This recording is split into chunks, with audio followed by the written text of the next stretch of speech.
Okay, good morning everyone. 1-2 minute और wait करते हैं, फिर स्टार्ट ही करेंगे class.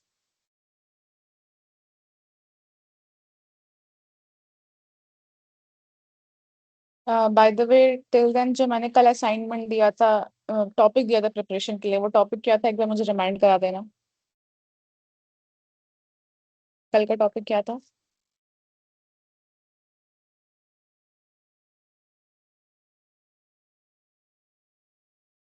Why failure is necessary for success? Okay, ठीक है। ओके, ठीक है, 1-2 मिनट और वेट करते हैं, फिर स्टार्ट करते हैं।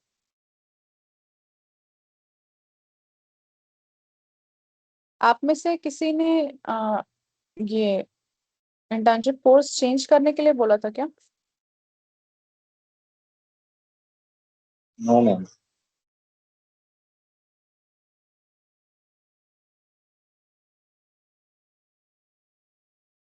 ओके, चलो फिर हम स्टार्ट ही करते हैं अपनी क्लास, क्योंकि वैसे भी बहुत ही कम लोग हैं। हम स्टार्ट करते हैं। ठीक है, तो एज यूजुअल जैसे हम हमेशा एक क्वेश्चन लेते हैं, आज का भी ये क्वेश्चन है लास्ट में। बस सब लोग अपने अपने आंसर्स मुझे बता देना। ठीक है, तो one thing I wish school taught us more. ऐसी कौन सी चीज जो आपको लगता है शायद स्कूल में और ज्यादा सिखाई गई हो? सिंपल सा है, आपको जो लगे बस आप सोच के मुझे लास्ट में बताना क्लास में। ठीक है, अभी हम स्टार्ट करते हैं। तो कल हमने क्या देखा था? कल हमने देखा वर्बल कम्युनिकेशन। आज हम दूसरे टाइप पे जाएंगे, which is the non verbal communication. अब यहाँ पे साथ में एक मैसेज लिखा है, which is words alone communicate. One second. Words alone communicate the message, but non verbal communication adds meaning to it. मतलब कि जो वर्ड्स होते हैं, जो चीजें हम शब्दों का शब्द जो हम यूज कर रहे हैं, चाहे वो लिख के हो चाहे वो बोल के हो, उससे क्या हो रहा है? हमारा मैसेज तो शेयर हो रहा है, बट अगर हम उसमें नॉन वर्बल कम्युनिकेशन को ऐड कर देते हैं तो उसमें क्या आ जाता है? हमारे वर्ड्स के साथ साथ मीनिंग अटैच हो जाती है। अब थ्रू आउट द क्लास हम इन चीजों को देखेंगे कि नॉन वर्बल कम्युनिकेशन में क्या क्या चीजें होती हैं, ऐसे कौन कौन से एलिमेंट्स हैं जो होने चाहिए, तभी वो क्या कहते हैं, वर्ड्स को और ज्यादा इफेक्टिव कैसे बनाते हैं। ठीक है, तो ये एक सिंपल से कोट मान लो, कैप्शन मान लो, कुछ भी मान लो। बेसिकली नॉन वर्बल कम्युनिकेशन को अगर आप कोई डिफरेंट वे में डिफाइन करना हो तो आप ये बता सकते हो कि वर्ड्स केवल मैसेज को कम्युनिकेट करते हैं, बट अगर हम नॉन वर्बल कम्युनिकेशन का यूज कर रहे हैं तो वो उसमें एक्स्ट्रा मीनिंग को ऐड करता है। ठीक है, अब आज के सेशन की क्या क्या चीजें रहेंगी? सबसे पहला नॉन वर्बल कम्युनिकेशन को समझना, फिर different types of body languages को देखना, facial expressions, eye contact, postures, gestures, and improve ability to interpret and use non verbal cues. मतलब कि नॉन वर्बल जो भी सारे एलिमेंट्स हैं उनको कैसे हमें समझना है, कैसे इम्प्रूव करना है। ठीक है, तो चलो we'll start with non verbal communication. Firstly, non verbal communication कल भी हमने पढ़ा था। वर्बल में क्या था? वर्ड्स का यूज था। नॉन वर्बल कम्युनिकेशन में वर्ड्स का यूज नहीं होगा। तो सिंपल सी डेफिनेशन क्या हो गई? Refers to exchange of information without using words. ठीक है, यहाँ पे क्या होगा? वर्ड्स का यूज नहीं किया जाएगा। फिर next thing, non verbal communication often supports and strengthens verbal communication. अब नॉन वर्बल कम्युनिकेशन क्या करता है? वर्बल कम्युनिकेशन को सपोर्ट करता है। अब वो कैसे सपोर्ट करता है, हम अभी कुछ एग्जांपल्स के साथ देखते हैं। जैसे कि maintaining eye contact during a conversation shows confidence and attentiveness. अब अगर आप किसी से कॉन्वर्सेशन कर रहे हो, किसी अनजान इंसान से बात कर रहे हो, घर में किसी से बात कर रहे हो, तो अगर आप साथ ही साथ कोई दूसरा काम भी कर रहे हो या आप फोन चला रहे हो बात करते करते, तो आप उसमें फोकस आपका दिखेगा। लेकिन आप क्या कर रहे हो? अगर सामने वाले इंसान के साथ प्रॉपर आई कांटेक्ट मेंटेन करके बात कर रहे हो, तो उससे क्या होगा? उससे पता चलेगा कि आपका ध्यान पूरी तरीके से उस इंसान पे है, उसकी बात को आप करेक्टली सही तरीके से सुन रहे हो, और आपका कॉन्फिडेंस भी बढ़ेगा। अब कॉन्फिडेंस वाली चीज हम कॉन्वर्सेशन में नहीं करके अगर हम स्पीच वाली चीज में करते हैं, अगर जैसे आपसे कह दिया गया कि आपको 100 लोगों के सामने स्पीच देनी, ठीक है, अब स्पीच आपने पूरी तरीके से प्रिपेयर कर रखी है, आपको सब कुछ पता है, बट आप क्या कर रहे हो? आप सामने ऑडियंस को नहीं देख रहे हो, आप नीचे देख रहे हो। तो उससे क्या पता चलेगा? उससे पता चलेगा कि आप नर्वस हो, नर्वसनेस आपकी शो होगी, और लैक ऑफ इंटरेस्ट, यानी कि या तो आपका इंटरेस्ट नहीं है वहां पे। तो ये क्या हो रहा है, अगर आप प्रॉपर नॉन वर्बल स्किल्स का यूज करोगे, उससे आपका कॉन्फिडेंस बढ़ेगा, दिखेगा, और आपके अटेंटिवनेस, आप कितना ज्यादा फोकस होकर चीजों पे ध्यान लगा रहे हो, वो चीजें आपकी पता चलेंगी। तो इसीलिए यहाँ पे लिखा हुआ है कि non verbal communication often supports and strengthens verbal communication. ठीक है, ये हो गया नॉन वर्बल कम्युनिकेशन। अब importance of non verbal communication, कल जैसे हमने वर्बल की भी देखी थी, exactly same as it is non verbal की भी होंगी, बट डिफरेंसेस क्या होंगे। वर्बल में तो वर्ड्स का यूज करके हम मैसेज को समझा रहे थे, मिसअंडरस्टैंडिंग्स क्लियर कर रहे थे। अब नॉन वर्बल कम्युनिकेशन, जहाँ पे हम वर्ड्स का यूज ही नहीं कर रहे हैं, वहां पे क्या इंपॉर्टेंस आ रही है, वहां पे कैसे वो इफेक्ट डालेगा। तो helps express emotions and feelings effectively. अब जो हमारे इमोशंस है, जो हम फील कर रहे हैं या जो हम सच में चाह रहे हैं, वो उसको और ज्यादा इफेक्टिवली, बेहतर तरीके से दिखाएगा। फिर री वर्बल मैसेजेस। अब जो हम वर्बल मैसेज दे रहे हैं, चाहे वो लिख के है, चाहे वो बोल करके है, तो उसको क्या करेगा, उसको री करेगा। री मतलब उसको दूसरे तरीके से, नए अच्छे तरीके से बताएगा, उसमें इफेक्ट डालेगा, कुछ ना कुछ असर डालेगा। फिर बिल्ड्स ट्रस्ट एंड अंडरस्टैंडिंग। अब आपके अंदर ट्रस्ट, सामने वाले के आप पे ट्रस्ट अंडरस्टैंडिंग डेवलप करेगा। कैसे डेवलप करेगा, सपोज आपसे कोई इंसान कह रहा है कि क्या तुम मेरी हेल्प कर सकते हो, ठीक है, वो आपसे हेल्प मांग रहा है। तो अब वहां से आपसे हेल्प मांग रहा है, तो वो क्या कर रहा है, एकदम रूड होकर के गुस्से में बोल रहा है कि क्या तुम मेरी हेल्प कर सकते हो। बट अगर कोई इंसान है जिसको जेन्युइनली हेल्प चाहिए होगी, उसके अंदर पोलाइटनेस दिखेगी, वो रिक्वेस्टिंग मैनर में आपसे हेल्प मांगेगा, तो आप उस इंसान पे ट्रस्ट कर पाओगे। इसीलिए आपके एक्सप्रेशंस, आप जिस तरीके से चीजों को बता रहे हो, वो आपके ट्रस्ट पे, आपकी अंडरस्टैंडिंग को अफेक्ट करती है कि कौन सा इंसान जेन्युइन है और कौन सा इंसान झूठ बोल रहा है। ठीक है। फिर इम्प्रूव्स इंटरपर्सनल रिलेशनशिप्स। अब इंटरपर्सनल रिलेशनशिप्स, जैसे कि इंटरपर्सनल में बहुत सारी चीजें होती हैं, चाहे आप टीम में काम कर रहे हो तो आपकी लीडरशिप स्किल्स हो गई, या फिर क्या कहते हैं, किसी इंसान की हेल्प करनी है, वो पोलाइट मैनर में हो गई। तो किसी भी तरीके का रिलेशनशिप है, चाहे आप प्रोफेशनल एनवायरनमेंट में काम कर रहे हो, चाहे आप किसी ऑफिस में कहीं काम कर रहे हो, तो अलग अलग तरीके, आप हर दिन अलग अलग लोगों से मिलते हो। तो इंसान के साथ किस तरीके से कम्युनिकेट करना है, कैसे बिहेव करना है, ये सारी चीजें भी इंप्रूव होती हैं। फिर creates a positive first impression. आपका जो फर्स्ट इंप्रेशन है वो पॉजिटिव बनेगा। अब इसको हम आगे डिटेल में देखेंगे क्या क्या सारी चीजें करनी होती हैं। चाहे इंटरव्यू में, जब आप इंटरव्यू देने जाओ, अगर कभी, अगर आपने देखे होंगे इंटरव्यूज के वीडियो आते हैं जो, तो उसमें क्या क्या फैक्टर होते हैं, किन किन चीजों का हमें ध्यान रखना होता है। और उसके बाद enhances the effectiveness of communication. और कम्युनिकेशन, जो भी इंफॉर्मेशन का एक्सचेंज हो रहा है, जितनी भी तरीके की बातें हो रही हैं, उसमें क्या करेगी नॉन वर्बल कम्युनिकेशन, उसको इफेक्टिव बनाएगी, यानी कि अच्छा बनाएगी। ठीक है, तो ये हो गया आपका नॉन वर्बल कम्युनिकेशन बेसिक, और ये हो गया उसके इंपॉर्टेंस। अब आगे बढ़ते हैं types of non verbal communication, जो कि डिटेल में अच्छे से समझना होगा, कि अब समझ में आएगा कि नॉन वर्बल कम्युनिकेशन में क्या क्या चीजें, एलिमेंट्स आते हैं। ठीक है। सबसे पहला facial expressions, eye contact, gestures, posture, body language and appearance. ठीक है। फेशियल एक्सप्रेशंस, अब हम एक एक करके इसको डिटेल में देखते हैं। ये कुछ हो गए टाइप्स। टाइप्स समझ लो, या फिर इसके एलिमेंट समझ लो, नॉन वर्बल कम्युनिकेशन के पार्ट्स कह लो। ठीक है। तो नॉन वर्बल कम्युनिकेशन के कंपोनेंट समझ लो। टाइप्स ना कहना, टाइप्स कहना सही नहीं होगा, यहाँ पे कहना सही होगा कंपोनेंट्स, कि नॉन वर्बल कम्युनिकेशन किन किन चीजों से मिलके बना हुआ है। तो अब एक एक करके डिटेल में देखते हैं। सबसे पहली चीज है फेशियल एक्सप्रेशन। नाम से ही पता चल रहा है, सिंपल सी चीज है। फेशियल एक्सप्रेशन क्या, हमारे चेहरे के हाव भाव।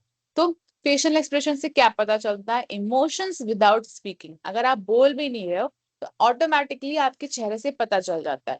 जैसे कि अगर आप सैड हो, आपको कुछ प्रॉब्लम हुई है, आपको सपोज करो आपकी तबीयत खराब है, तो आपके चेहरे पे दिख जाता है ना। कोई इंसान अगर रैंडम इंसान है तो आपसे पूछ लेता है कि क्या हुआ यार, कुछ बुरा हुआ है, कुछ तबीयत नहीं ठीक है। कैसे पता चल जाता है, बिकॉज ऑटोमेटिकली आपके फेस पे वो एक्सप्रेशंस आ जाते हैं।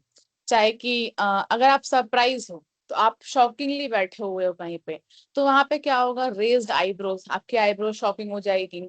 समटाइम्स लोगों का मुंह खुला हो जाएगा या आंखें बड़ी हो जाएंगी। तो वो अलग अलग एक्सप्रेशन से अलग अलग इमोशंस पता चलते हैं। रेज्ड आईब्रोज जैसे कि सरप्राइज हो गया, स्माइल कर रहे हैं या बहुत ज्यादा लाफ कर रहे हैं, हंस रहे हैं, तो हैप्पीनेस पता चल रही है। फ्राउन, फ्राउन मतलब होता है उदास चेहरा, झुका हुआ, तो उससे सैडनेस पता चल रही है। तो क्या होता है, अलग अलग जिस भी तरीके के फेशियल एक्सप्रेशंस होते हैं, उससे एक नया इमोशन पता चलता है। ठीक है। अब हाँ, जैसे एक एग्जांपल लेते हैं, कोई इंसान किसी से गलती हो गई है, वो सॉरी बोल रहा है। अब वो सॉरी बोल रहा है, और अगर वो वहां पे सॉरी बोलने के दो कैटेगरी मान लेते हैं, एक है जो क्या कहते हैं हंसते हुए बोल रहा है कि अरे यार चलो ना सॉरी कोई बात नहीं, और दूसरी तरफ एक इंसान है जो जेन्युइनली थोड़ा सा सैड फील करके सॉरी आपको बोल रहा है।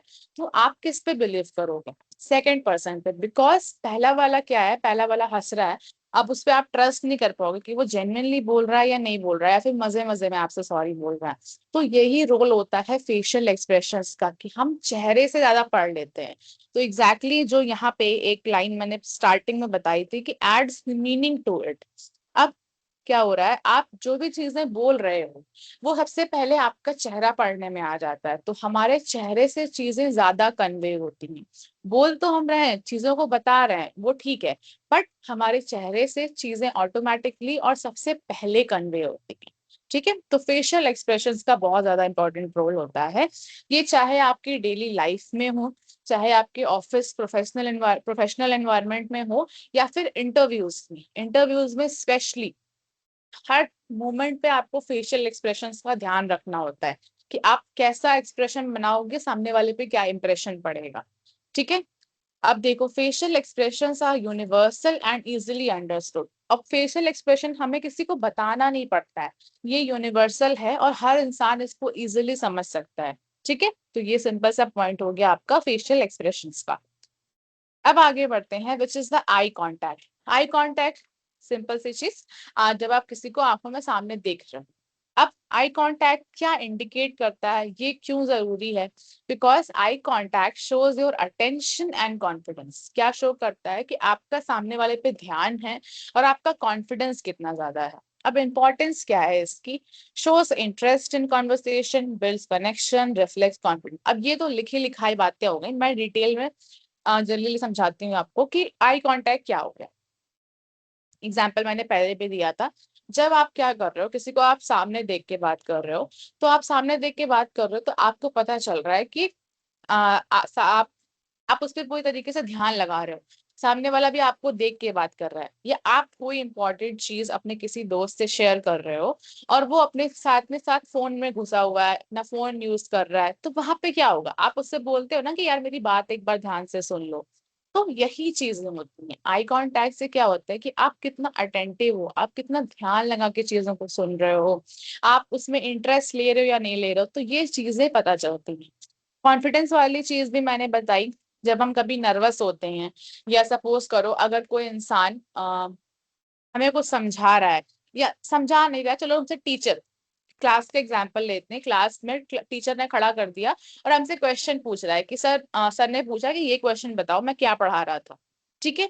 अब वहां पे क्या होता है, ऑटोमेटिकली हमें जवाब अगर नहीं पता होता है, हमें नहीं पता होता तो हम इधर उधर देखने लगते हैं, हमारा सर ऑटोमेटिकली नीचे झुक जाता है, हम टीचर को सामने देख ही नहीं पाते हैं। तो वो ऐसा क्यों हो रहा है? बिकॉज हमें पता नहीं है, तो हमारा कॉन्फिडेंस ऑटोमेटिकली डिग्रेड हो गया है, नीचे गिर गया है।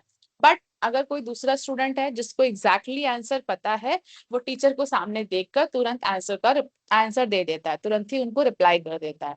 तो वहां पे कॉन्फिडेंस इंक्रीज हो जाता है, बिकॉज जब हमें चीजें पता थी तो हमारे अंदर कॉन्फिडेंस था, हमारा आई कांटेक्ट प्रॉपर था। जब हमें चीजों का नॉलेज ही नहीं है, हमारा कॉन्फिडेंस भी गिर जाएगा और हमारा आई कांटेक्ट ऑटोमेटिकली हट जाएगा। अगर आपसे कोई गलती हुई है और आपने जिस किसी इंसान का नुकसान किया है, तो आप उसको सामने नहीं देख पाओगे।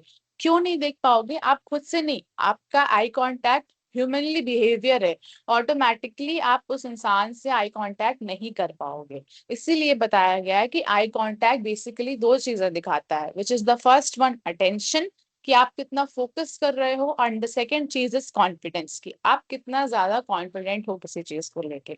तो दो चीजें हो गई, the first one is facial expression and the second one is eye contact. Basic सी चीजें हैं, बहुत छोटी छोटी, बट किस इन्वायरमेंट में, किस जगह पे ये कितना इंपॉर्टेंट रोल प्ले करती हैं, इसको जानना जरूरी है। ठीक है, अब हम आगे बढ़ते हैं पोस्चर पे। अब पोस्चर क्या होता है?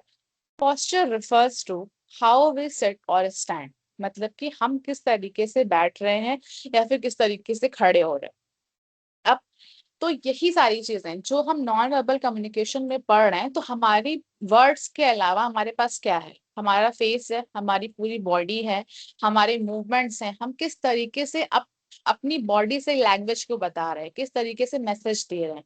तो पोस्चर से भी कुछ मैसेज जाता है। पोस्चर से कैसे जाता है कि हम क्या फर्क पड़ता है कि हम कैसे बैठ रहे हैं या कैसे खड़े हैं। अब देखो, एग्जाम्पल में यहाँ पे है straight posture and slouched posture. Straight posture तो सिंपल सी चीज हो गई, अगर हम बैठे हैं तो हमारी बैक प्रॉपर स्ट्रेट है, हमारे शोल्डर्स एकदम स्ट्रेट हैं प्रॉपर, हमारी नेक सीधी है, हम सामने देख रहे हैं। ठीक है, अब हम चाहे खड़े भी हैं तो हम प्रॉपर स्टैंडिंग स्ट्रेट वे में खड़े हुए हैं।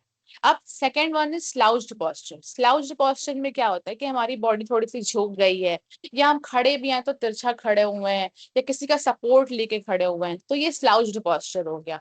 ठीक है, अब इसमें डिफरेंस क्या पता चल रहा है? ये सिंपल सी चीज है कि स्ट्रेट पोस्चर अगर किसी इंसान का है तो स्ट्रेट पोस्चर से पता चल रहा है आपका कॉन्फिडेंस, और स्लाउज्ड पोस्चर से पता चल रहा है आपका लैक ऑफ इंटरेस्ट। अब ये कैसे पता चल रहा है? आप एक एग्जांपल लेते हैं, ग्रुप में 5-6 लोग बैठे हुए हैं। ठीक है, 5-6 दोस्त हैं, आपस में बातें कर रहे हैं, सब कुछ इंटरेस्टिंग हो रहा है, सब लोग अपने गेम्स खेल रहे हैं, बातें कर रहे हैं, कुछ भी। बट जब चीजें 10 मिनट 15 मिनट 1 घंटा होने लगती हैं, तो धीरे धीरे क्या होता है कि हमारा इंटरेस्ट शायद हो सकता है वहां से हटने लगे, या कोई ऐसा टॉपिक आ गया, सपोज करो गेम्स का टॉपिक चल रहा है, हमारा इंटरेस्ट है, बट अगर देन अदर देन वहां पे पॉलिटिक्स का टॉपिक आ गया, या हमको उसमें इंटरेस्ट नहीं है, ऐसी किसी चीज पे बात होने लगी, तो हमारा इंटरेस्ट क्या होगा, वहां से शिफ्ट हो जाएगा। तो अब ग्रुप में 5 लोग अगर बात कर रहे हैं, तो 3 लोग का अगर वो इंटरेस्ट है, तो 2 लोग का इंटरेस्ट तो वहां से चला गया। अब वो क्या करेंगे, सपोज करो वो अपना कोई काम करने लगे, या उनकी बॉडी थोड़ी सी झुक गई, वो ऐसे बैठ के बस सुन रहे हैं, उनकी नेक नेक जो है, उनकी गर्दन टिल्ट हो गई है। तो ये जो पॉस्चर वाले एलिमेंट्स हैं, इससे क्या पता चल रहा है कि अब आपका इंटरेस्ट ही नहीं आ रहा है, आपका लैक ऑफ इंटरेस्ट हो रहा है। बट अदर देन अगर ऐसा एग्जाम्पल ले कि आपका कोई फेवरेट टॉपिक है, जैसे अगर कार्स की नॉलेज है, या सपोज करो कोई आपकी फेवरेट बाइक है, या इसकी नॉलेज इसके बारे में चीजें बतानी है, तो ऑटोमेटिकली क्या होता है कि आपका इंटरेस्ट इतना ज्यादा डेवलप हो जाता है कि आप एक्साइटेडली खड़े हो जाते हो, या फिर आप एकदम स्ट्रेट हो जाते हो कि हाँ यार, मुझे इसमें बहुत इंटरेस्ट है, ये चीजें ऐसे होती हैं, ये नया मॉडल गाड़ी का आया है, ये चीजें ऐसे बन रही हैं, आगे आने वाले टाइम पे ये होगा। तो आप क्या करते हो, आपका इंटरेस्ट उसमें क्रिएट हो गया है, आप पूरा स्ट्रेट हो गए हो, चीजों को अच्छे से समझा रहे हो, बता रहे हो, आपका कॉन्फिडेंस इंक्रीज हो गया है। ठीक है, बट अगर आपके इंटरेस्ट की कोई चीज वहां पे नहीं है, तो आप क्या करोगे?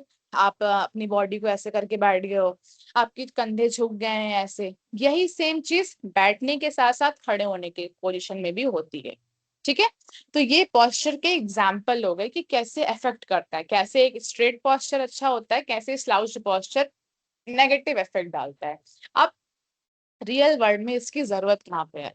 रियल वर्ल्ड में जरूरत में हम दो एग्जाम्पल लेते हैं। एक हम एग्जाम्पल लेते हैं मीटिंग का, ऑफिस में कहीं मीटिंग हो रही है, या सपोज चाहे वो गवर्नमेंट ऑफिस हो, चाहे वो प्राइवेट ऑफिस हो, कंपनीज हो, कुछ भी हो। ठीक है, और दूसरा एग्जाम्पल लेंगे हम इंटरव्यू का। तो पहला हम लेते हैं एग्जाम्पल मीटिंग का।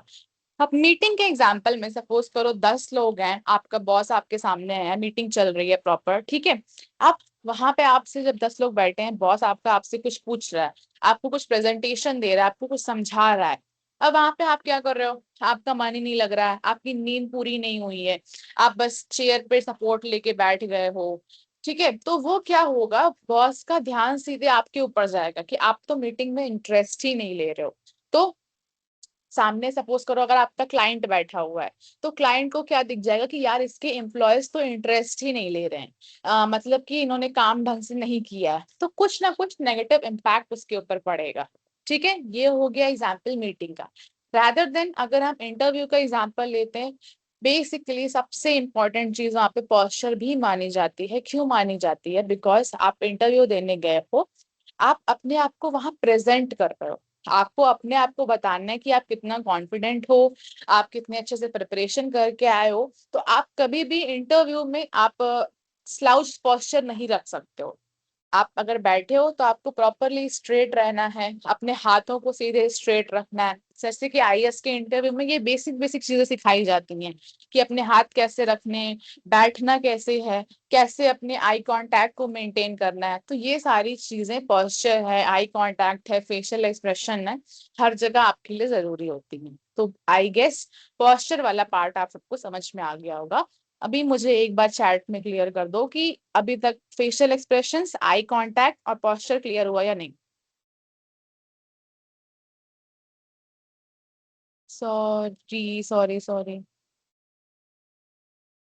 वॉइस क्लियर थी या नहीं थी? मैं फिर से रिपीट कर दूंगी, मैंने चेक नहीं किया था। माइक मेरे से मैंने आप लोगों के ऑन कर दिया, अगर मैं ना देखूं मैसेज तो मुझे बता दिया करो कि मैम वॉइस नहीं आ रही थी। ठीक है? ठीक है, कोई प्रॉब्लम तो नहीं हुई ना अभी तक?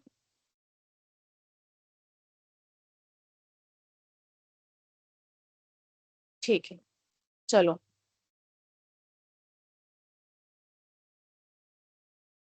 वन डाउट, यस सोनल पूछे, डाउट किया है?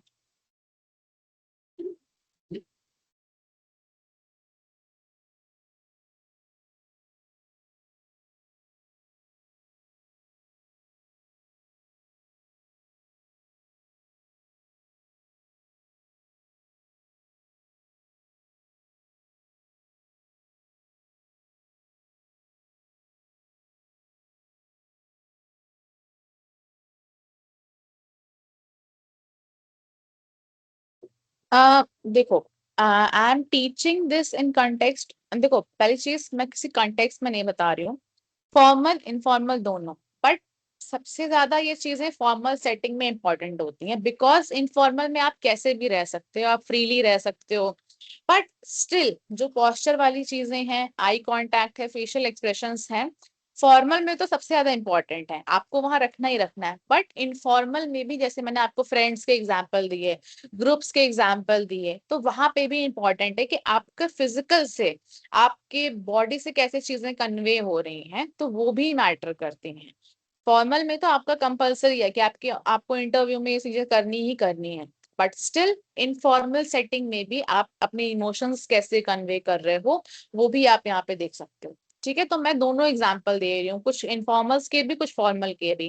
तो आपको दोनों जगह पे इसको चीजों को देखना है। दो स्टिल आप इनफॉर्मल सेटिंग में थोड़ा सा कैजुअल हो सकते हो, बट आपको चीजों का ध्यान रखना चाहिए। ठीक है? अब क्लियर हो गया डाउट?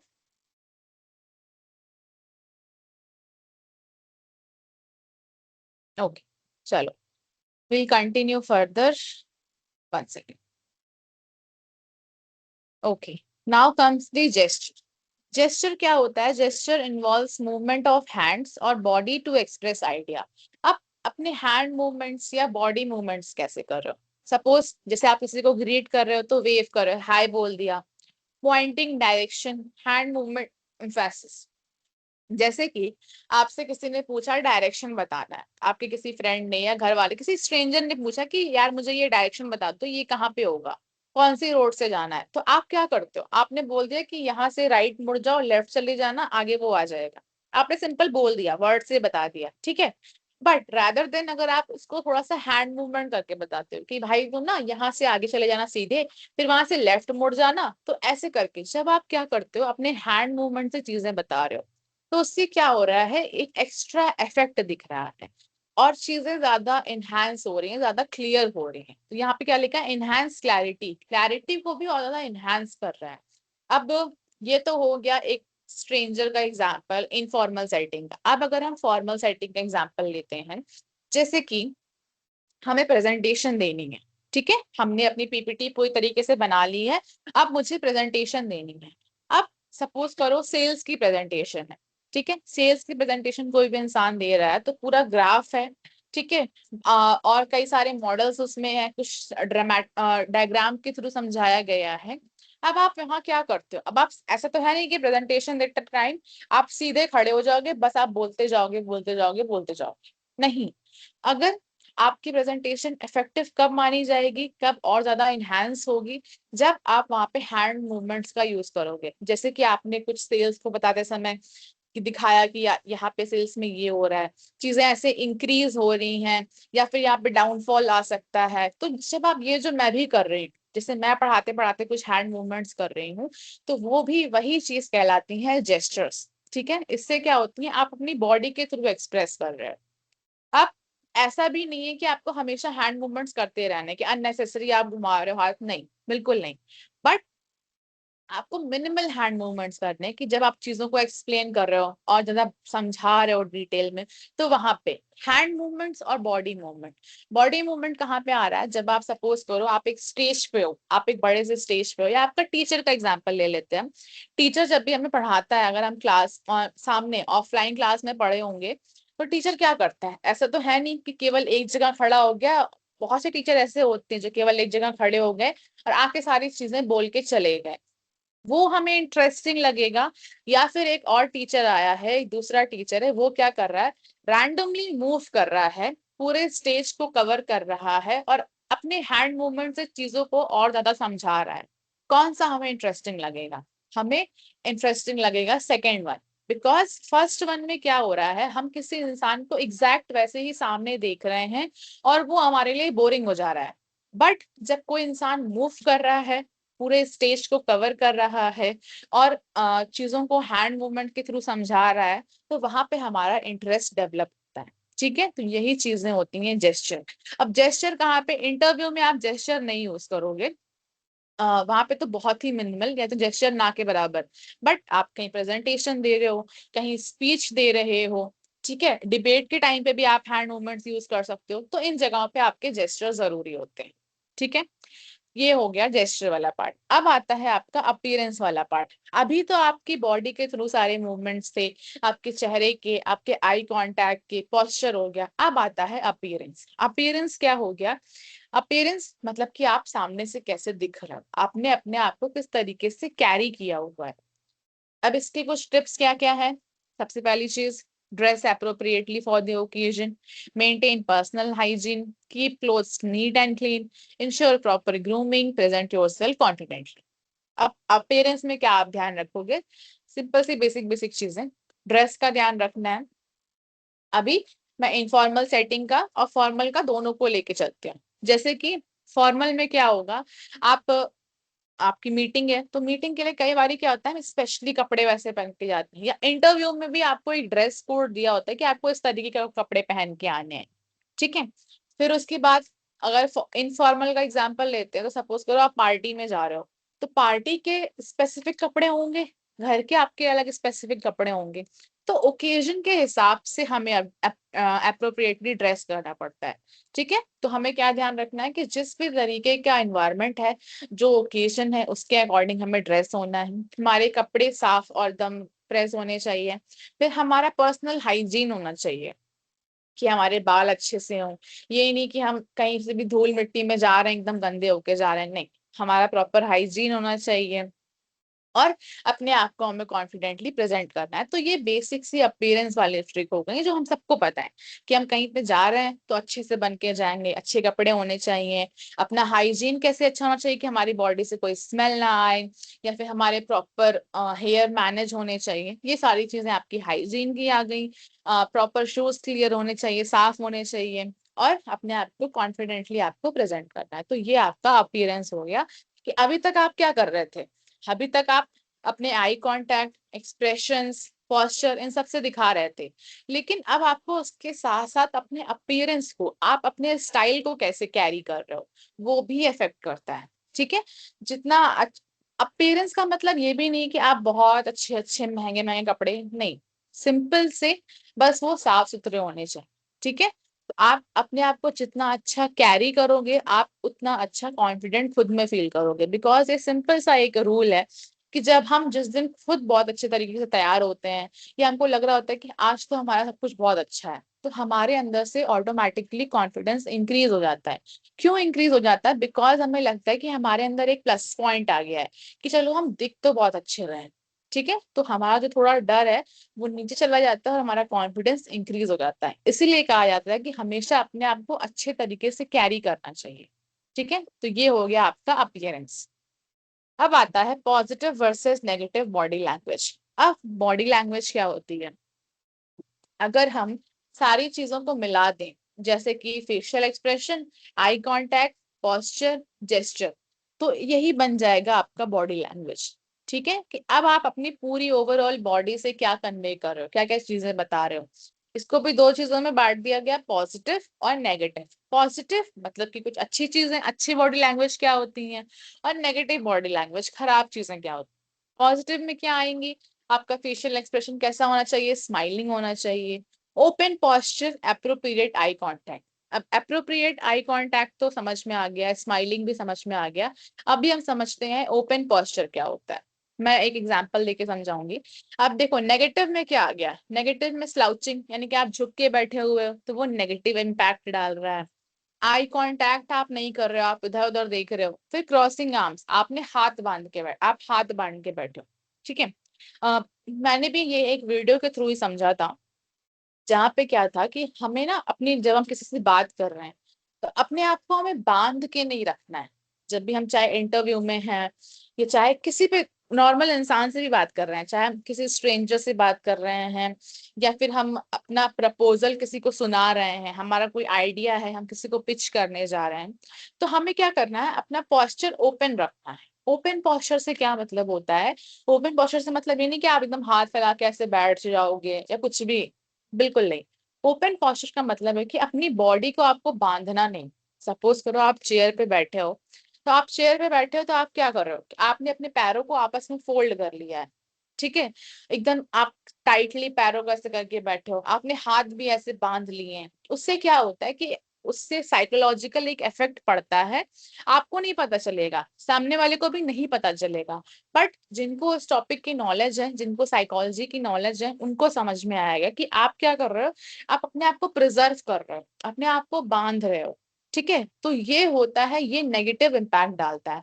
रादर देन अगर आप क्या कहते हैं, बैठे हो तो आप प्रॉपरली एकदम आपने हाथ आपने साइड में रखे हैं, आपकी तो बॉडी क्या है, बंधी हुई नहीं है टाइटली, आप उसको कंजर्व नहीं कर रहे हो। आप क्या कर रहे हो? वेलकमिंग नेचर में आप, कि आप सामने वाले की बातों को कंज्यूम करना चाहते हो। ये एक साइकोलॉजिकल समझ लो थ्योरी है। एक ऐसी चीजें ऑटोमेटिकली होती हैं, तो हमें क्या करना होता है? अपना पोस्चर ओपन रखना होता है, रादर देन कि हम हाथ बांध के खड़े हो जाएं। तो ये चीजें हमें नहीं करनी होती। तो ये हो गया आपका बॉडी लैंग्वेज। अब पहले मुझे एक चीज बताना, अभी मैं आपको एक वीडियो दिखा, अभी तक की चीजें क्लियर हुई या नहीं क्लियर हुई, ये बताओ। अभी तक की चीजें क्लियर हैं?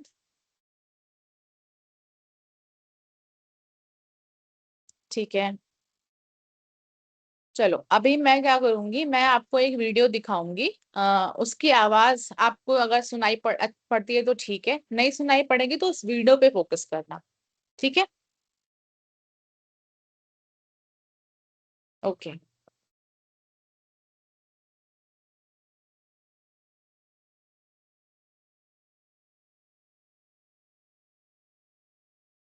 ठीक है, मैं एक बार और ये वीडियो दिखाती हूँ, फिर से फोकस करना ध्यान से।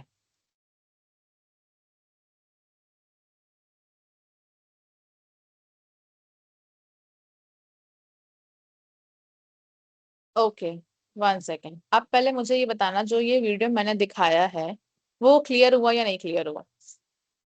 वीडियो दिखा सही से?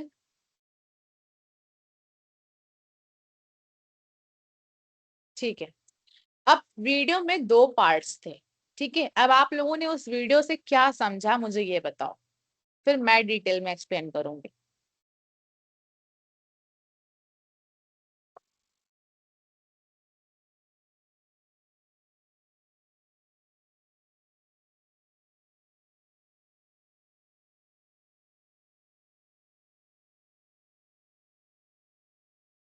ओके, ठीक है।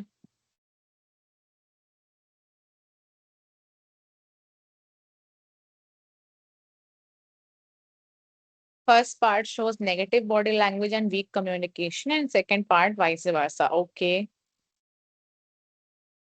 ठीक है। तो सिंपल सा वीडियो, सबको समझ में आ गया। Okay, very good.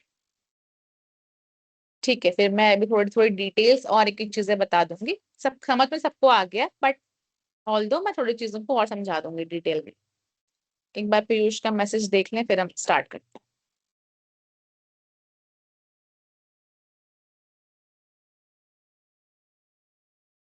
हैं। ओके, सोनल का भी आंसर क्लियर है, close and open posture. Okay, negative body language वो भी ठीक है। एक थर्ड ऑप्शन देख लें और फिर हम स्टार्ट करते हैं।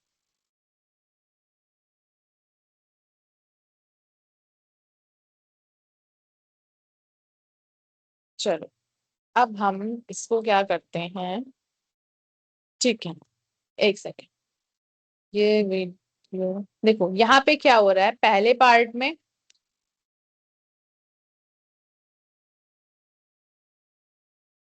ओके, तो पहले पार्ट में क्या था, पहले पार्ट में था कि वो क्या कर रहा था। सबसे पहली चीज, उसके क्रॉस्ड आर्म्स थे, हाथ उसने बांध रखा था। पहला नेगेटिव बॉडी लैंग्वेज। ठीक है। आई कांटेक्ट लोगों के साथ मेंटेन नहीं था, उस नर्वसनेस शो कर रहा था, नीचे देख रहा था। ठीक है। फिर उसके बाद चेहरे पे फेशियल एक्सप्रेशन कैसे थे, एकदम सीरियस, नॉर्मल, न्यूट्रल, कोई एक्सप्रेशन नहीं था। ठीक है। अब सेकंड पार्ट में क्या हुआ, जेस्चर्स यूज किए, हैंड मूवमेंट्स यूज किए, उसने लोगों को एड्रेस किया, चेहरे पे स्माइल वाला फेशियल एक्सप्रेशन था, और ओपन पोस्चर हो गया। तो और स्ट्रेट देख रहा था, प्रॉपर आई कांटेक्ट भी मेंटेन किया। तो आपको समझ में आ गया होगा पॉजिटिव बॉडी लैंग्वेज और नेगेटिव बॉडी लैंग्वेज का डिफरेंस। ठीक है। अब हम चलते हैं कुछ क्वेश्चंस करने। मैं क्या करूंगी, सिंपल से आपको क्वेश्चंस पूछूंगी और आपको बताना रहेगा कि वो किस नॉन वर्बल कम्युनिकेशन के कंपोनेंट में आ रहा है। ठीक है, कि वो फेशियल एक्सप्रेशन में आ रहा है, वो बॉडी लैंग्वेज पोस्चर में आ रहा है, या आई कांटेक्ट में आ रहा है, किस चीज में आ रहा है। ठीक है। बेसिक बेसिक बहुत ही इजी इजी है। मैं कुछ क्वेश्चंस पूछूंगी, आपको बस वो सिंपल सिंपल बताना रहेगा। ठीक है, कि नॉन वर्बल कम्युनिकेशन का कौन सा पार्ट है वो। चलो, तो पहला क्वेश्चन है कि, वन सेकेंड। ठीक है, पहला क्वेश्चन है, a person gives a thumbs up after hearing good news. एक पर्सन क्या करता है, गुड न्यूज सुनने के बाद उसने थम्स अप किया। तो वो कौन से नॉन वर्बल कम्युनिकेशन के पार्ट में आ रहा है। Gesture. Okay, very good Sonal. Yes, ठीक है, जेस्चर में आ रहा है। Good.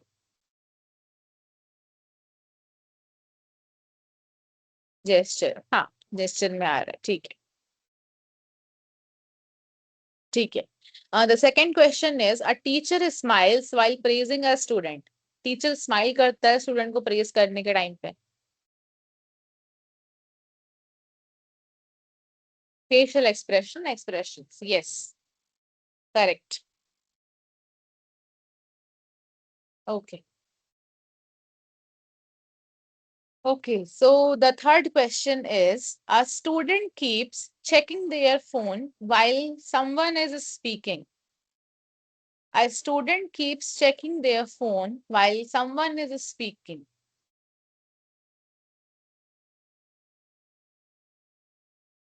Eye contact, okay, yes.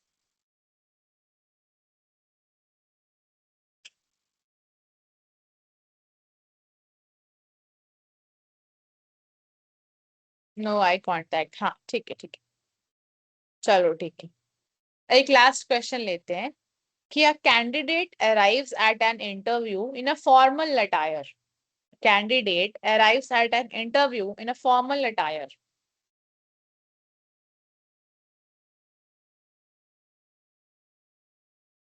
Appearance, okay,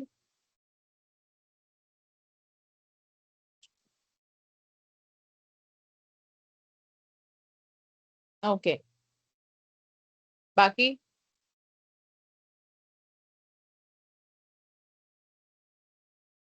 same, okay, चलो, ठीक है। चलो, अब नेक्स्ट टाइप ऑफ क्वेश्चंस हैं जहां पे आपको बताना है कि किस तरीके का इमोशन कम्युनिकेट हो रहा है। ठीक है, कौन सा इमोशन कन्वे हो रहा है यहाँ से।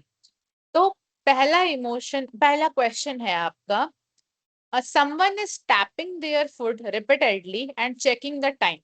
कोई इंसान है वो लगातार अपने पैर टैप टैप कर रहा है और टाइम चेक कर रहा है। आपको क्या लगता है कौन सा इमोशन वहां से दिख रहा है, कौन सा इमोशन पता चल रहा है?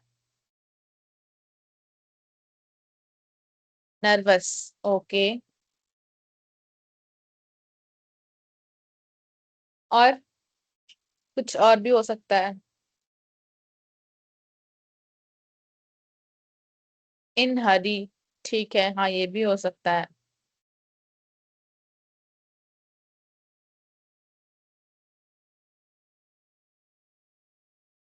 सेंस ऑफ नो इंटरेस्ट, हाँ ये भी हो सकता है। और waiting, yes, good good, very good. तीनों ही इमोशन हो सकते हैं, डिपेंड करता है सिचुएशन क्या है, बट तीनों ही करेक्ट है। ठीक है। अब नेक्स्ट क्वेश्चन है, a student is slouching and yawning. एक स्टूडेंट क्या कर रहा है, स्लाउच कर रहा है, उसकी बॉडी झुकी हुई है और यॉन कर रहा है। यॉन मतलब जम्हाई ले रहा है। Not interested, okay, no, no interest, ठीक है। हाँ, नो इंटरेस्ट, बोरिंग, टायर्ड, जो भी हो सकता है। हाँ, ठीक है, ओके, ठीक है।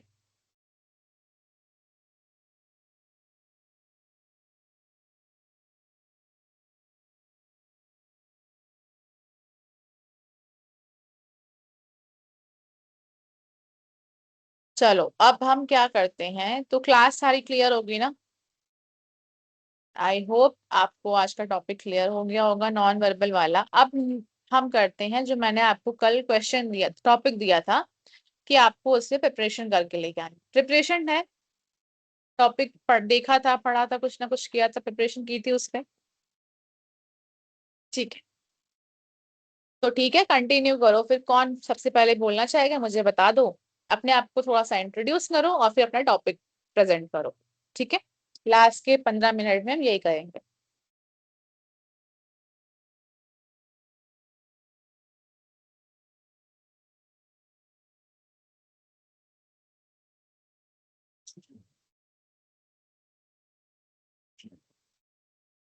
ओके, जिसको स्टार्ट करना है बताओ।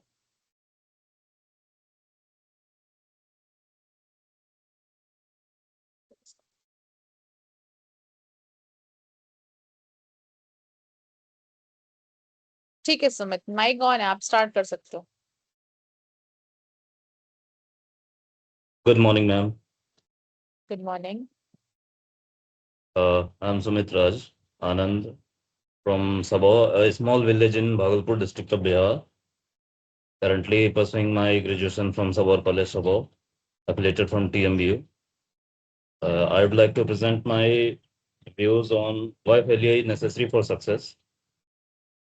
So, failure, a term often considered as stepping stones to success. This is so because often seldom have the luck to succeed in their first goal.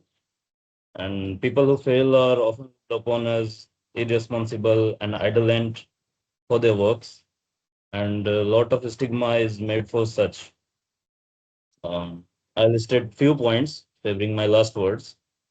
First being that failure leads us analyze and deeply our mistakes, deeply observe the mistakes.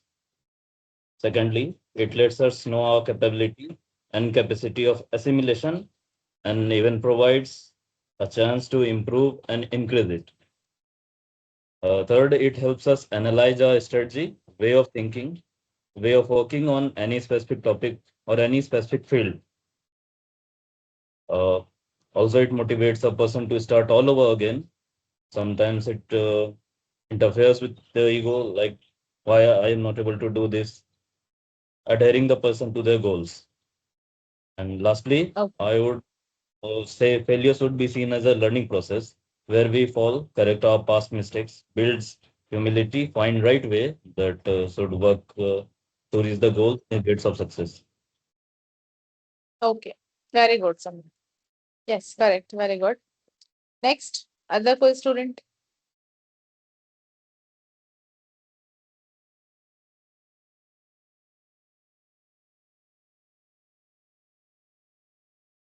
Okay, the other two. Piyush, Sonal.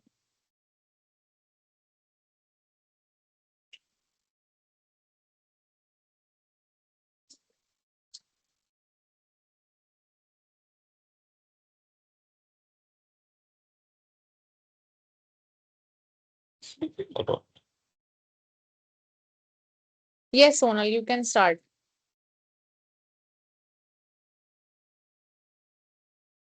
Mic on karo and present yourself. Good morning, ma'am. Good morning. Uh, I'm Sonal Pradeep. I am from Patna and I am currently preparing for banking exams. And being an aspirant, I know more about failures and I've currently failed a lot and I'm in the process. But yeah, while preparing for this presentation or speech, I came across various stories and various success stories which taught me so much. So I would like to share a story with everyone. Um, Okay. a story is of a young boy who wanted to play basketball for his country, for his team, and wanted to get selected in his school team. So he practiced, he worked hard more than everyone in his colleagues and classmates. But in the when the day came, he got rejected. So he came back and heartbroken also. And but one thing he didn't let his failure define him, and he worked on his weakness. He learned so much and came back stronger and stronger. And he's none other than Michael Jordan, and one of the greatest basketball player. There were so many examples I came across. I would say Virat Kohli, the OG team of RCB who won matches after 18 years of failure, and they won this year also consecutive success. One more example I would take of Thomas Edison. He said that he didn't take failure as a failure. He said he had 1,000 ways of how not to make a bulb. So these are the lessons we learned from failures, and failure is not often a failure. It is a stepping stone for success and lessons learned. And often it is said that failure is negative, and we think that we are not good enough if we fail. But it is the greatest teacher. And I would like to conclude as every human is not perfect. One learns through failure and hence succeed. Thank you. Okay, very good, Sonal. Very good. Next is Piyush. आप बताओ फिर हम conclude करते हैं class.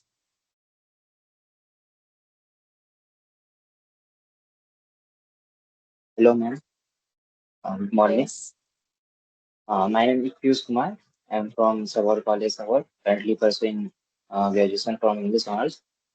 Um, my view on how failure lead to success is uh, failure is as important as success, because when we do failure, we learn about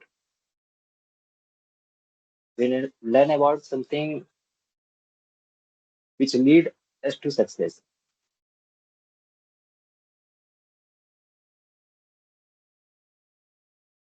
When we uh, when we do failure, we eliminate what doesn't work for us. We learn every step from failure, every mistake, which helps us to not do it every time.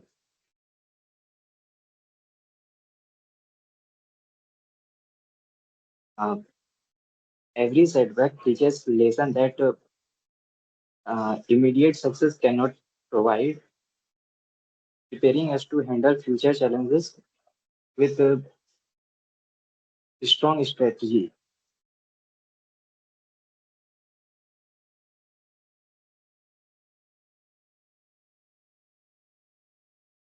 Yes, आगे। हाँ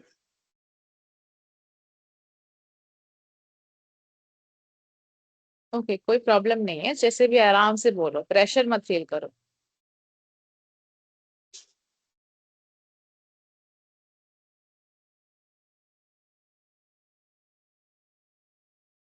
okay, continue करना है या फिर and करना है, कोई problem नहीं है, जैसा भी नहीं, बोलो। ओके हम्म। मैम, ठीक है, हो गया। ओके, चलो कोई। Okay Piyush, very good. ठीक है, तीनों ने प्रिपरेशन की, बोला, वेरी गुड। ठीक है, थोड़ा सा रिव्यू भी दे देते हैं। चलो, तो सबसे पहले सुमित का रिव्यू। सुमित का review, very good content, collection of words, fantastic, because जो वर्ड्स तुमने यूज किए हैं बहुत ही अच्छे, वो गैप थी। फिर चीजों को एंड में पॉइंट्स में एक्सप्लेन किया, very good for that. Just थोड़ी सी किस चीज की इम्प्रूवमेंट की जरूरत है, just work on your style, continue रखो चीजों पे। तुम्हारी वो कैब अच्छी है, कंटेंट अच्छा है, just you need a little more style, तो तुम्हारी प्रेजेंटेशन स्पीकिंग स्किल्स और ज्यादा इंप्रूव होंगी। सो बेस्ट ऑन दैट, उस पर धीरे धीरे इंप्रूव करो। Other than very good. Next is Sonal. Sonal, perfect example. आपने क्या किया, आपने अपनी स्पीच में एग्जाम्पल्स का यूज किया, विच is the most effective way, जहाँ पे आप चीजों को इजिली एक्सप्लेन कर सकते हो।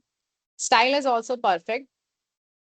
The one improvement that you need is only that you were like kind of fumbling somewhere, because you were thinking a lot, just a bit, like he didn't know, you were repeating some words. So for that, it will only need practice. Other than that, content was good, the explanation power was really good, and your style was also good. Okay. Now comes to Piyush. Piyush, तुम बोलना चाह रहे थे, I know, but still the problem arrive is nervousness. I don't know what happened, किस लिए nervous हो गया। मैंने इसलिए कभी भी कोई लैंग्वेज का बैरियर भी नहीं रखा है, किसी को किसी भी चीज में बोलना हो। मैं तो खुद चाहती हूँ यहाँ पे हिंदी में भी बोलो, इंग्लिश में भी बोलो। मेरी पुरानी बैचेस में बच्चे हिंदी में भी इतना अच्छा बोलते थे, वही बच्चा जो एक दिन इंग्लिश में बोल रहा है अगले दिन हिंदी में बोलता है। तो नर्वसनेस मत फील करो क्लास में, पहली चीज तो बच्चे बहुत कम है, दूसरी चीज आप इजीली अपना टाइम लेकर के चीजों को एक्सप्लेन कर सकते हो। ठीक है, तो अगली बार से और ट्राई करना। अभी आज का, चलो पहले अभी एक चीज लास्ट की हमारी बच गई है, जो मैंने क्वेश्चन बोला था। मैं आपको एक बार पहले वो क्वेश्चन दिखाती हूँ, मुझे उसका आंसर चाहिए, 1 सेकेंड। उसके बाद फिर हम आपका आज का असाइनमेंट लेते हैं कि कल आप क्या करके लेके आओगे। तो ये क्वेश्चन सबने अगर देख लिया तो ठीक है, अपने आंसर्स रेडी रखो, मुझे चैट में आंसर चाहिए। कि one thing I wish school taught us more. ठीक है, अब चाहिए मुझे इसका आंसर। चलो चैट में फटाफट मुझे इसके आंसर चाहिए।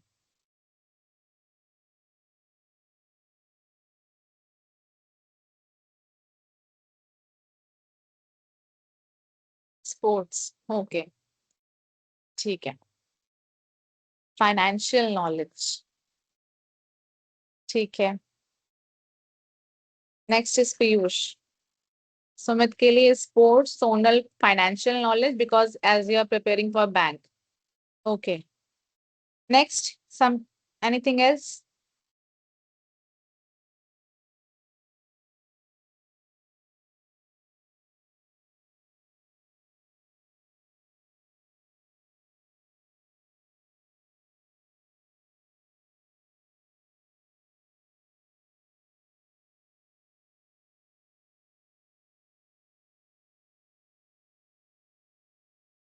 ओके, जल्दी जल्दी करो, फिर मुझे कल के लिए भी एक छोटा सा इंटरेस्टिंग एक्टिविटी देनी है आपको।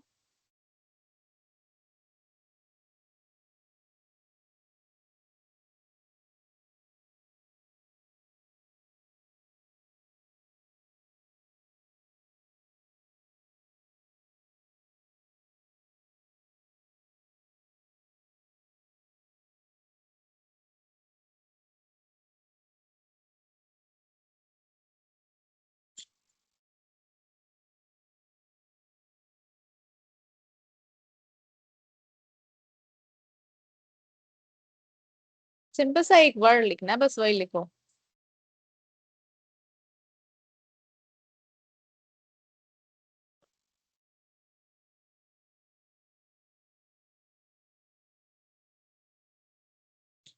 ओके, टिल देन मैं जब तक आंसर्स आ रहे हैं मैं आपको एक आपका कल का असाइनमेंट कह लो, छोटी सी एक्टिविटी कह लो, असाइनमेंट नहीं एक्टिविटी कह लो, जो मैं कल फिर क्लास में आपसे पूछूंगी, आपको मुझे एक्सप्लेन करनी रहेगी। तो थोड़ा सा इंटरेस्टिंग बनाते हैं और आपको क्या करना है, आपको लिस्ट डाउन करने हैं 5 to 7 ऑब्जेक्ट। अगर ना कर पाओ 7 तो 5 आर ओके, बट 5 ऑब्जेक्ट्स लिखने हैं। 5 ऑब्जेक्ट्स मतलब अपने आसपास की कुछ ऐसी चीजें लिखनी है जिसको आपको लगता है कि वो आपकी लाइफ को रिप्रेजेंट करते हैं। फॉर एग्जाम्पल जैसे मैं क्या समझाऊं, जैसे कि आपको आपकी लाइफ है, अगर कोई रिलेट करता हो प्लांट से, कि मैं अपने आप को प्लांट से रिलेट करता हूँ कि प्लांट्स कैसे अलग अलग मौसम में अलग अलग तरीके से बिहेव करता है, उसके मुरझा जाने के बाद भी वो कैसे रीग्रो कर जाता है। तो ऐसे ही आपको अपने आसपास के अलग अलग ऑब्जेक्ट सर्च करने, अलग अलग चीजें जिससे आपको लगता है कि जो आपकी लाइफ से रिलेटेड है, जो आपकी लाइफ को शो करती हैं। ठीक है, थोड़ा सा इंटरेस्टिंग है चीजों को ढूंढना। आप इससे क्या होगा, आप खुद की पर्सनालिटी पे फोकस करोगे, अपने आप को पहचानोगे। तो मैंने 5 ही लिखे हैं, आप जितने कर पाओ उतनी अच्छी चीजें हैं, 5 6 7, बट 5 तो मिनिमम है। 5 ऐसी चीजें जो आपकी लाइफ को रिफ्लेक्ट करती हैं। ठीक है, ये क्लियर हो गई एक्टिविटी आज की? तो मुझे थम्स अप दो फटाफट कि यस मैम एक्टिविटी क्लियर हो गई है। तो कल हम इस पर डिस्कशन करेंगे लास्ट के 15 minute. could it be any noun? Yes, it could be any noun. कोई ऑब्जेक्ट एग्जैक्टली कुछ ना कुछ ऑब्जेक्ट होना चाहिए, कोई फीलिंग मत बताना, कोई एब्स्ट्रैक्ट चीज नहीं होनी चाहिए, बट कोई एक्चुअल चीज होनी चाहिए। चाहे वो एक कॉफी का कप हो, चाहे वो प्लांट हो, चाहे वो फोटो फ्रेम हो, चाहे वो सपोज करो कोई टेबल चेयर, कुछ भी, बट कोई एक चीज होनी चाहिए जो एग्जिस्ट करती है। लिविंग हो नॉन लिविंग हो डजेंट मैटर, बट कोई एक चीज होनी चाहिए। ठीक है, ओके कोई बात नहीं बादल, बट कल से टाइमली ज्वाइन करना क्लास। चलो आई होप आपको आपकी एक्टिविटी क्लियर होगी तो कल हम इस पे चीजों को डिस्कस करेंगे। और आप लोग मुझे बताना भी कि आपने जो 5 चीजें नोट डाउन की हैं वो आपको क्यों लगती हैं। ठीक है, इससे आप अपना सेल्फ एनालिसिस करोगे कि आपको क्या लगता है आपकी लाइफ किस चीज से रिफ्लेक्ट हो रही है, आप किस चीज से कनेक्ट कर पाते हो इजिली। तो कम्युनिकेशन की क्लास में हम केवल बोलना ही नहीं सीखेंगे, बट अपने आप को एनालाइज करना भी सीखेंगे। ओके, कोई डाउट हो तो पूछो, अदरवाइज क्लास हमारी तरफ से एंड हो चुकी है। Thank you so much. Ma'am can you state points to improve in my communication? Okay so ठीक है, कुछ पॉइंट्स बताती हूँ। पहला पॉइंट, थोड़ा सा थोड़ी सी स्पीड ज्यादा तेज हो गई थी, बहुत थोड़ी सी। 0.5 उसको अगर थोड़ा सा स्लो कर लोगे ना, तो एक एक वर्ड और ज्यादा क्लियर हो पाएगा। पहली चीज, थोड़ा सा स्पीड पे और ध्यान दो, क्योंकि वर्ड थोड़े से और क्लियर होने चाहिए। दूसरी चीज, पहली चीज ये हो गई स्पीड पे फोकस। दूसरी चीज ये थी कि थोड़ा सा ना स्टाइल लाओ अपने अंदर। स्टाइल ऐसे नहीं आएगी, वो बोलने की धीरे धीरे प्रैक्टिस से आएगी। बिकॉज जब आप अलग अलग टॉपिक्स पे बोलोगे तो आप किस वर्ड पे किस टाइम पे कितना फोकस डालना है। अभी आगे की क्लासेस में स्पीकिंग स्किल्स की भी क्लासेस होंगी, मैं उसमें और बताऊंगी, बट स्टिल चीजों को, कौन से वर्ड को कितना फोकस डालना है। जैसे कि मैं एग्जाम्पल लेती हूँ, सपोज करो कि जैसे सोनल ने एग्जाम्पल दिया था माइकल जॉर्डन, विराट कोहली, इन सब का।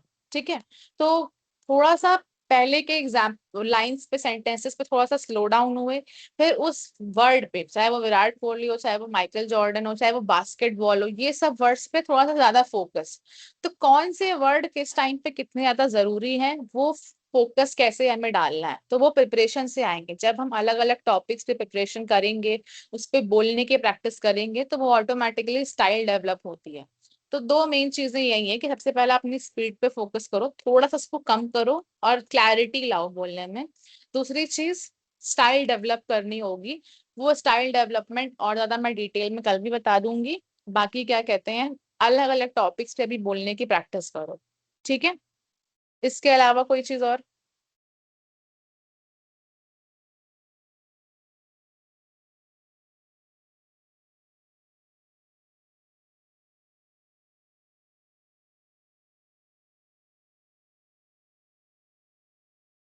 Attendance self intern, 1 second.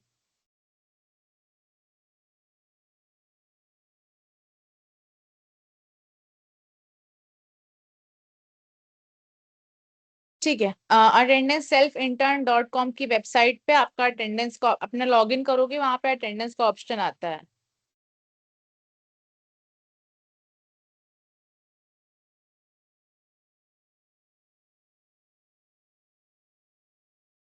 एक सेकेंड। देखो टोन ऑफ वॉइस में क्या हो रहा है एग्जैक्टली तो अगर हम उसको पूरी तरीके से कैटेगराइज करें सोनल, तो वो आएगा तो नॉन वर्बल में। बिकॉज आप टोन में क्या कर रहे हो, आप अपना स्टाइल दिखा रहे हो, आप उसके पीछे का इमोशन दिखा रहे हो, तो एग्जैक्टली तो वो नॉन वर्बल में ही आएगा। ठीक है, बट कल हमने उसको वर्बल में इसलिए देखा था क्योंकि हमें वर्बल को ज्यादा इलेबोरेट करना था कि उसमें क्या क्या एलिमेंट्स आ रहे हैं। ठीक है, but basically tone of voice non verbal में ही आएगा क्योंकि वो एक स्टाइल है, उस पीछे वर्बल के पीछे का इमोशन है। ठीक है, तो वो आप नॉन वर्बल में रखो उसको। ओके, और कोई डाउट किसी को कुछ?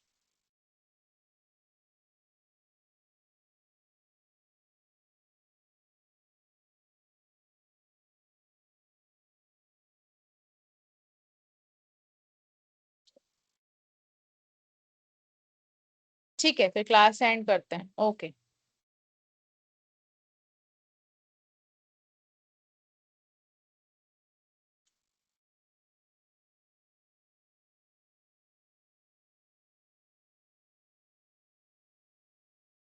अटेंडेंस में डेट मई टू जून है। जुलाई इज गोइंग ऑन। ठीक है, मैं बात कर लेती हूँ सर से एक बार। ठीक है, मैं सर से पूछ लेती हूँ फिर बता दूंगी।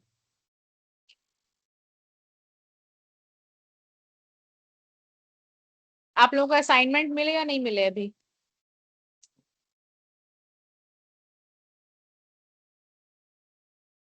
नो मैम, नहीं मिला। चलो ठीक है, मैं पूछ लेती हूँ सर से वो भी। ठीक है। ओके। ओके चलो, थैंक यू, लीव कर सकते हो क्लास आप लोग।